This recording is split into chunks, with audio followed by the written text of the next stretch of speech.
Solapur news 24 मध्ये आपलं स्वागत आहे। आजच्या प्रमुख बातम्यांवर एक नजर टाकूया। सोलापूर शहरामध्ये मोहोळच्या महात्मा ज्योतिबा फुले सामाजिक संस्था अशा एक संस्थाकडून आम्हाला एक पत्र मिळालेलं आहे। त्यात सोलापूर शहरात वेगवेगळ्या मेडिकल सेंटर्समध्ये मायनर मुलींच्या गर्भवती झालेल्या मायनर मुलींच्या ट्रीटमेंट झालेल्या अशा जे RTI इन्फॉर्मेशन होतं सोलापूर कॉर्पोरेशनकडून, त्याचा हा एक अर्ज होतो, त्याविरुद्ध कारवाई करावी म्हणून।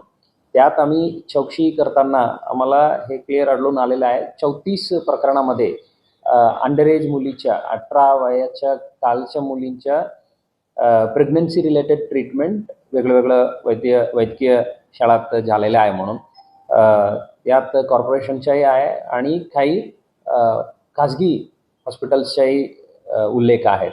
त्या ठिकाणी ट्रीटमेंट झालेले म्हणून त्यावर आम्ही चौकशी करून संबंधित परिवार ज्यांनी बालविवाह केलं आणि ज्या ठिकाणी ते ट्रीटमेंटसाठी आलं तिकडचे जे मेडिकल ऑफिसर ज्यांना जाणीव असतानाही हे मायनर आहे म्हणून कुठल्याही प्रकारच्या MLC पोलिसला दिलं नाही, या कारणास्तव आम्ही BNS IPC आणि पोक्सो अंतर्गत प्लस ज्या ठिकाणी लग्न झालेलं आहेत ते बालविवाह प्रतिबंधात्मक कारवाई प्लस ज्यांनी लग्न लावून दिलेलं आहे त्या पर्टिक्युलर परिवाराच्या सदस्य आणि जे संस्था आहे त्यांच्या विरुद्ध आम्ही गुन्हे दाखल केलेले आहेत। आतापर्यंत 10 केसेस दाखल झालेल्या आहेत।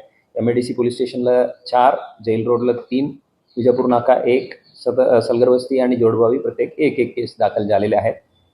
यापैकी एक केस सोलापूर ग्रामीणच्या वळसंगला आम्ही ट्रान्सफर केलेला आहे, तिकडं लग्न झालेले आहेत आणि गुन्हे तिथं घडलेले आहेत। एक केस कोल्हापूर जिल्ह्यात वर्ग केलेला आहे आणि एक केस पुणा ग्रामीण पोलीस युनिटच्या आंबेगाव पोलीस स्टेशनला आम्ही वर्ग केलेला आहे। उर्वरित 24 प्रकरणात आम्ही ते संबंधित परिवारांना बोलवून चौकशी करून त्या आधारावर आम्ही गुन्हे दाखल करून पुढील कारवाई करणार आहे।